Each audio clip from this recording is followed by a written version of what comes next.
Hi everyone. आज के video में देखेंगे सोशियोलॉजी पेपर 2 का टॉप 30 मोस्ट इम्पोर्टेंट एमसीक्यू। साथ में मैंने प्रीवियस ईयर क्वेश्चन को भी शामिल किया है जिससे आप बेटर प्रैक्टिस करो आप कर पाओ अपने एग्जाम के लिए। तो चलिए शुरू करते हैं आज का पहला क्वेश्चन। लेकिन उससे पहले आपको बता दें कि बिहार स्टेट वालों का एग्जाम डेट क्लियर हो चुका है पेपर 2 का।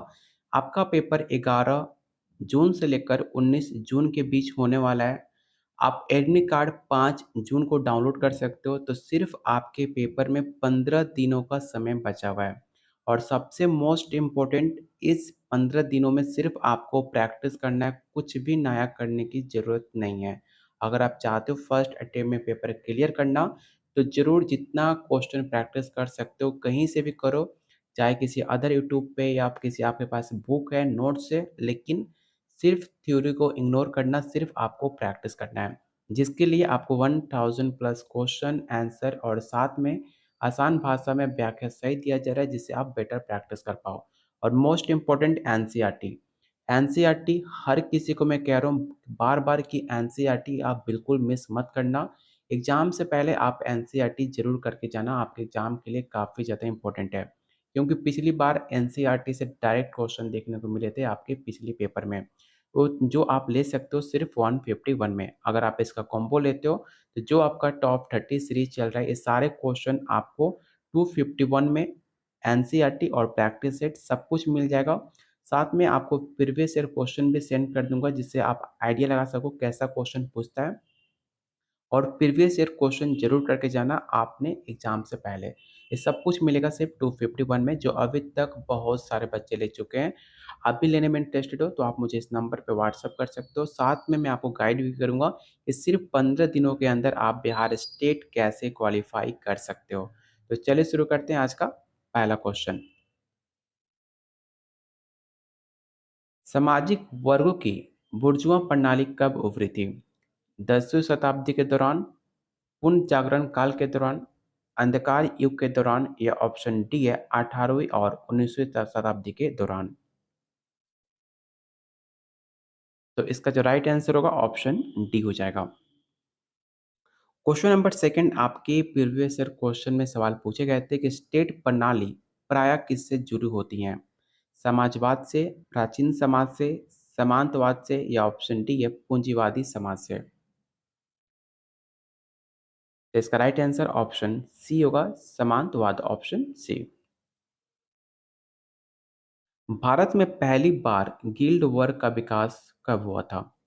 11वीं शताब्दी में, 13वीं शताब्दी, 15वीं, या ऑप्शन डी है 16वीं शताब्दी। इस क्वेश्चन को विवेक क्वेश्चन आप टिक आउट कर लेना। तो इसका राइट आंसर ऑप्शन ए होगा 11वीं शताब्दी। क्वेश्चन नंबर 4 है, हेनरी मेन का मानना था कि जातियां जन्म से उत्पन्न होती हैं। पहला ऑप्शन है व्यवसायिक विभाजन, जातियों में परिवर्तन हो जाना, ब्रह्मवादी वर्चस्व, पुजारी की परिभाषा, या ऑप्शन डी है धार्मिक प्रतिबंध। तो क्वेश्चन 4 का जो राइट आंसर होगा ऑप्शन ए होगा।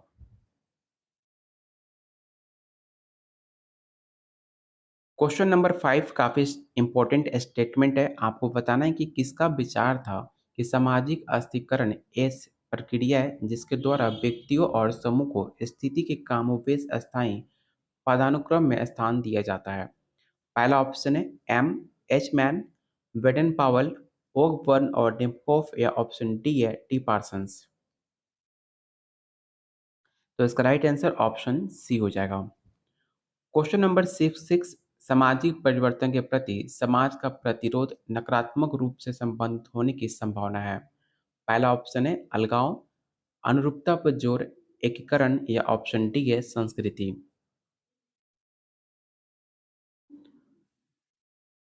तो इसका राइट आंसर ऑप्शन ए होगा अलगाव, जिसे आप आइसोलेशन के नाम से जानते हो। अगला क्वेश्चन है, औद्योगिक क्रांति के बाद सामाजिक परिवर्तन का सबसे महत्वपूर्ण एकल कारण कौन सा रहा? एक कीमत, मानदंड, नवाचार, या ऑप्शन डी है धर्मनिरपेक्षता। तो इसका राइट आंसर ऑप्शन सी होगा इनोवेशन, ऑप्शन सी। अगला क्वेश्चन आपके पेपर का पूछा हुआ सवाल है कि भूदान आंदोलन की शुरुआत कहाँ से हुई थी? मध्य प्रदेश से, बिहार से, पश्चिम बंगाल या ऑप्शन डी है आंध्र प्रदेश। तो याद रखिएगा, भूदान आंदोलन की शुरुआत आंध्र प्रदेश से हुई थी। ऑप्शन डी इसका राइट आंसर होगा। क्वेश्चन नंबर 9 है, राम एक अकाउंटेंट के सहायक रूप में काम कर रहा है। वो मार्केटिंग मैनेजर बनने की उम्मीद के साथ बिजनेस मैनेजमेंट का कोर्स कर रहा है। इस प्रक्रिया को आप क्या कहोगे? शैक्षिक अंतर, शैक्षिक गतिशीलता, सामाजिक असमानता या ऑप्शन डी है सामाजिककरण। तो याद रखिएगा, इसको हम शैक्षिक गतिशीलता कहते हैं, जिसे आप एजुकेशनल मोबिलिटी के नाम से जानते हैं। Option B. क्वेश्चन नंबर 10 काफ़ी इंपॉर्टेंट है। आपको बताना है कि मानवतावाद और युक्तिकरण पर जोर भारत में डैश की प्रक्रिया का एक हिस्सा है। पहला ऑप्शन है धर्मनिरपेक्षताकरण, पश्चिमीकरण, नौकरशाहीकरण या ऑप्शन डी है संस्कृतिकरण। ये सवाल काफ़ी इंपॉर्टेंट है, इसे जरूर विवेक क्वेश्चन टिक आउट कर लेना। और याद रखना, इसका जो राइट आंसर होगा ऑप्शन बी होगा पश्चिमीकरण। और आप लोगों से रिक्वेस्ट है, जिन्होंने वीडियो को लाइक नहीं किया, प्लीज़ आप वीडियो को लाइक करना। मैं कल से आप लोग के लिए कुछ नया करने जा रहा हूँ, जैसे कि आपके प्रीवियस ईयर क्वेश्चन में जिस टॉपिक पे ज़्यादा क्वेश्चन आपके एग्जाम में पूछे गए थे, उस टॉपिक से रिलेटेड मैं टॉप 30 क्वेश्चन लेके आने वाला हूँ। तो बस आप लोग अगर वीडियो को लाइक करते हो, शेयर करते हो, अपना सपोर्ट बनाए रखते हो, तो आपके एग्ज़ाम से पहले जितने भी इम्पोर्टेंट टॉपिक है आपके सिलेबस के अकॉर्डिंग, और जो आपके प्रीवियस ईयर क्वेश्चन में जिस टॉपिक से ज़्यादा क्वेश्चन पूछे गए थे, उस टॉपिक से मैं टॉप 30 एमसीक्यू लाने वाला हूँ, जो आपके पेपर में डायरेक्ट क्वेश्चन देखने को भी मिल सकता है। तो बस सिर्फ आप वीडियो को लाइक और शेयर करते रहिए, अपना प्यार बनाए रखिए। आप लोग के लिए ऐसे बेहतरीन क्वेश्चन लाने वाला हूँ, जो आपके एग्ज़ाम में डायरेक्ट पूछे जा सकते हैं। चलते हैं क्वेश्चन नंबर 10। अब मैंने आपको बता दिया, इसका राइट आंसर ऑप्शन बी होगा। क्वेश्चन नंबर 11 देखते हैं। औद्योगिक समाज की मूलभूत विशेषता क्या है? तो आपको पता होगा कि औद्योगिक समाज की जो मूलभूत विशेषता है, वो है आपकी उत्पादन में यंत्रीकृत साधन। ऑप्शन सी इसका राइट आंसर होगा। आधुनिक समाज किसके द्वारा शासित होता है? ऐसे सवाल आपके सेम पैटर्न पे पिछली बार पेपर में पूछे गए थे। इस क्वेश्चन को आप जितना प्रैक्टिस करते हो इस प्रैक्टिस सेट में, आपके एग्जाम के लिए उतना इंपॉर्टेंट होगा। पहला ऑप्शन है सम्मेलन और परंपरा, कानून और शासन, देवी कानून या ऑप्शन डी है पुलिस द्वारा लगाया गया शारीरिक बल। तो याद रखिएगा, इसका जो राइट आंसर होगा ऑप्शन बी हो जाएगा, रूल ऑफ लॉ, कानून का शासन। क्वेश्चन नंबर 13 है, coming of the post industrial society पुस्तक किसके द्वारा लिखी गई है? ये काफ़ी फेमस पुस्तक है, जिसका नाम है coming of the post industrial society. आपको बताना है कि फेमस बुक के ऑथर कौन है। पहला ऑप्शन है Alvin Toffler, Daniel well, Elon टोरेन या ऑप्शन डी है इरविन गॉफमैन। तो याद रखिएगा, इसका जो राइट आंसर होगा ऑप्शन बी होगा डेनियल बेल। टेक्नो संरचना किसकी विशेषता है? औद्योगिक समाज की, उत्तर औद्योगिक समाज की, सिंचाई सोसाइटी की या ऑप्शन डी हाइड्रोलिक और स्वचालित समाज की। इस क्वेश्चन को आप विवेक क्वेश्चन टिक आउट कर लेना और याद रखना, इसका राइट आंसर ऑप्शन बी होगा पोस्ट इंडस्ट्रियल सोसाइटी, जिसे आप उत्तर औद्योगिक समाज के नाम से जानते हैं। निम्नलिखित में कौन सा उत्तर औद्योगिक समाज के उदय के कारण थे? पहला ऑप्शन है नए वर्गों का उदय, नए प्रायोगिक का उदय, नई नैतिक व्यवस्था का उदय या ऑप्शन डी है नई राजनीतिक शक्ति का उदय। इसमें आपको कोड भी दिया गया है, आपको चुनना है कि इनमें कौन सा ऑप्शन इसका सही फिल ब्लैक करता है। याद रखना, इसका राइट आंसर ऑप्शन बी हो जाएगा, नए वर्गों का उदय और नए प्रौद्योगिकी की उदय। ऑप्शन बी इसका राइट आंसर होगा। क्वेश्चन नंबर आपको 16 बताना है कि कौन सा स्टेटमेंट सही है। स्टेट क्वेश्चन क्या है? तो निम्नलिखित में कौन सा कथन सही है? पहला ऑप्शन है जनसंख्या की विविधता शहरी समुदाय की विशेषता है। ऑप्शन बी कस्बों और गांव की तुलना में शहरों में सामाजिक परिवर्तन अधिक तेजी से होती है। या ऑप्शन सी शहरों की योजना एक आधुनिक नवाचार है।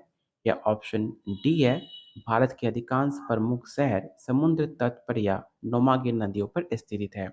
ये काफ़ी इंपॉर्टेंट क्वेश्चन है, याद रखिएगा। इसका जो राइट आंसर होगा ऑप्शन आपका सी हो जाएगा, इसे याद रखिएगा। महिलाओं को जीवित जन्म देने की क्षमता को क्या कहा जाता है? प्रजनन क्षमता, दोनों ऑप्शन आपका सेम है, प्रजनन क्षमता, मृत्यु दर या ऑप्शन डी है भ्रूणघनता। इसे वीवीआई क्वेश्चन टिक आउट करना क्योंकि ये सवाल आपके प्रीवियस ईयर क्वेश्चन में पूछे गए सवाल है।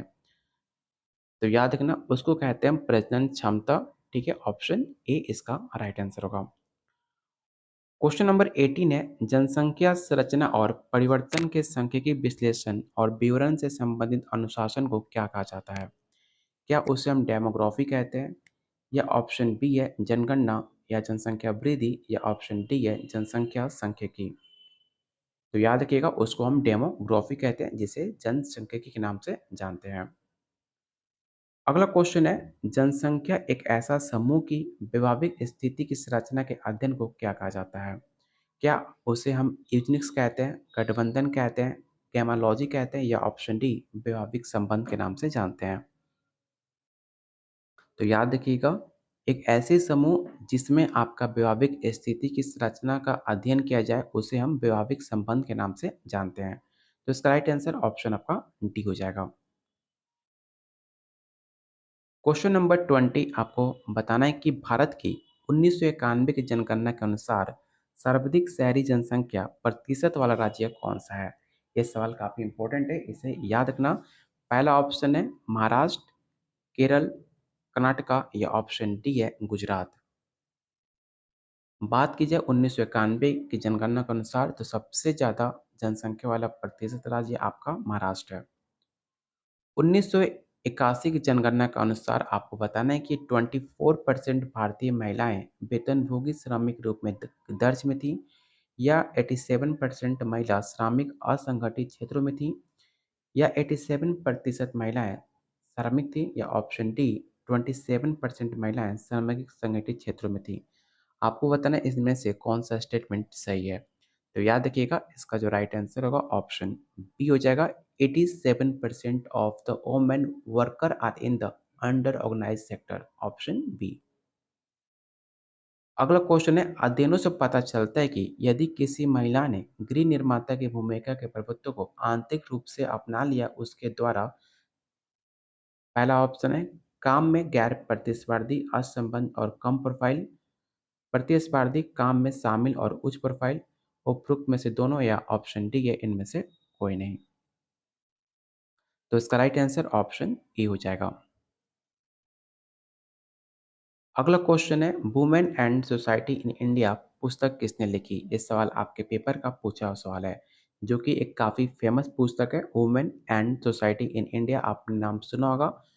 पहला ऑप्शन है नीरा देसाई और मैत्री कृष्णाराज, लीला कस्तूरी और लीला दुबे, लीला गुलाटी और लीला कस्तूरी, या ऑप्शन डी है लीला दुबे और पॉलिन कोलिंडा।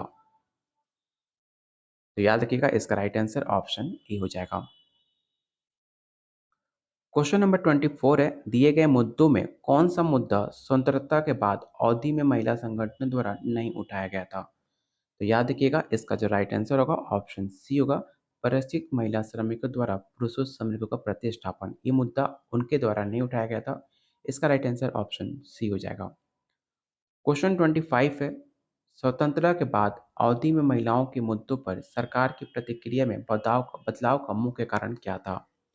पहला ऑप्शन है महिला आंदोलन के भीतर मुद्दों और कार्यसूची में बदलाव, या ऑप्शन बी महिलाओं की समस्या पर अनुसाधन, उपरोक्त में से दोनों, या ऑप्शन डी इनमें से कोई नहीं। तो इसका राइट आंसर ऑप्शन सी होगा, उपरोक्त में से दोनों। क्वेश्चन 26 है सामाजिक संरचना के समाज का निर्माण करने वाले प्रमुख समूह और संस्थाओं का समूह कौन मानता है? स्पेसर, नाडेल, फर्थ, या ऑप्शन डी है गिन्सबर्ग। आपके पेपर में सिर्फ 15 दिनों का समय है तो प्लीज़ आप लोग सीरियस होकर पढ़ना क्योंकि ये 15 दिन आपके आने वाले फ्यूचर को तय कर सकता है। तो आपको इस टाइम सबसे ज़्यादा नींद आएगा, बोरियत फ़ील होगा, आपको डर लगेगा। ये सब कुछ जितनी भी नेगेटिविटी है, सब कुछ आपके अंदर आएगी। लेकिन बस आपको एक चीज़ अपने साथ रखना है, वो है पॉज़िटिविटी। आप पॉज़िटिविटी के साथ आप प्रैक्टिस करते रहो। जो भी आप जितना प्रैक्टिस करोगे, उतना आपके अंदर एक कॉन्फिडेंट बिल्ड होगा और आपको यकीन होगा खुद पे कि मैं आप एग्ज़ाम में क्वालीफ़ाई कर सकता हूँ। तो बस आप लोग लगातार कंटिन्यूटी आप बनाए रखिए अपने अंदर और लगातार 5 से 6 घंटा मिनिमम अपने आप पर टाइम दीजिए और प्रैक्टिस करते रहिए। कोई भी डाउट होता है आप कमेंट कर सकते हो या मुझे व्हाट्सएप कर सकते हो, आपको ज़रूर हेल्प की जाएगी। तो क्वेश्चन 26 का राइट आंसर क्या होगा? तो ऑप्शन डी होगा गिन्सबर्ग। क्वेश्चन 27 है, सही कथन का चिन्हित करें। आपको सही स्टेटमेंट बताना है। भूमिका किसी संस्था की इकाई है। ऑप्शन बी है संस्था सामाजिक संरचना की इकाई है। ए और बी दोनों सत्य है या ऑप्शन डी ना तो ए सत्य है ना और बी सत्य है। तो याद रखिएगा इसका राइट आंसर ऑप्शन सी हो जाएगा। क्वेश्चन 28 है, डैश किसी निश्चित समय पर सभी व्यक्तियों के सामाजिक संबंधों का योग सामाजिक संरचना की परिभाषा समाजशास्त्र और सामाजिक न्यूज विज्ञान में व्यापक रूप से स्वीकृत की है। ये किसने दिया था? आपको ये बताना है। आपके पास चार ऑप्शन है, चारों ऑप्शन को रीड करो और बताओ इसका राइट आंसर क्या हो सकता है। तो इसका राइट आंसर होगा option B, A R Radcliffe Brown, option B. और आज का 29 क्वेश्चन आपको बताना है कि अवकाश वर्ग का सिद्धांत किसके द्वारा दिया गया था। The theory of leisure class was given by. पहला ऑप्शन है इवान इलिच, पार्सन्स वेबर या ऑप्शन डी है बेवलन। तो इसका राइट आंसर ऑप्शन डी होगा बेवलन। और लास्ट क्वेश्चन से पहले अगर आपने वीडियो को लाइक नहीं किया तो प्लीज़ आप लोग वीडियो को लाइक करके जाना, क्योंकि आपका एक लाइक हमें काफ़ी मोटिवेट करेगा आप लोग के लिए आने वाले क्वेश्चन को और ज़्यादा अच्छा बनाने के लिए और इम्पोर्टेंट क्वेश्चन लाने के लिए जो आपके पेपर में टाइट क्वेश्चन देखने को मिले। तो आज का क्वेश्चन लास्ट है, सामाजिक तथ्य किसके द्वारा अपनाया गया एक पद्धतित उपकरण है। पहला ऑप्शन है वेबर, बेकर, सदरलैंड या ऑप्शन डी है मैटन। तो याद रखना सोशल जो फैक्ट थे उसके मेथोलॉजिकल किसे माना जाता है? तो बेकर को माना जाता है, ऑप्शन बी। तो ये रहा आज का टॉप 30 मोस्ट इंपॉर्टेंट सोशोलॉजी का टॉप 30 एमसीक्यू जो आपको बिहार स्टेट और बीपीएससी 3.0 को क्वालिफाई करने में काफ़ी आपकी मदद करेगा। अगर आप इसका पेड नोट्स लेना चाहते हो तो आपको सिर्फ 251 में, इतना कि आपके पॉकेट मनी से काफ़ी कम रेट में है। अगर आप पेपर अच्छे से क्वालिफ़ाई करते हो सब कुछ जितना मैं आपसे कहता हूँ, अगर आप उतना कर लेते हो तो ईज़िली आप 15 से 20 दिनों के अंदर अपना पेपर क्वालिफ़ाई कर सकते हो। सिर्फ़ 251 में, जिसके अंदर आपको 1000 जो कि एनफ है आपको प्रैक्टिस करने के लिए। साथ में एनसीईआरटी जो कि काफ़ी मोस्ट इम्पोर्टेंट है, और साथ में आपको जितने भी टॉप 30 सीरीज़ चल रहे हैं उसके सारे क्वेश्चन आपको दिए जाएँगे। सब कुछ मिलेगा सिर्फ़ 251 में, साथ में आपको गाइड भी किया जाएगा कि कैसे सिर्फ 15 से 20 दिनों के अंदर आप अपना पेपर क्वालिफ़ाई कर सकते हो। डिटेल्स के लिए आप मुझे इस पर्सनल व्हाट्सएप पे व्हाट्सएप कर सकते हो, बाकी डिटेल्स आपको यहाँ पर शेयर कर दी जाएगी। तब तक के लिए कीप वॉचिंग, कीप शेयरिंग और वीडियो को लाइक करके ज़रूर जाना।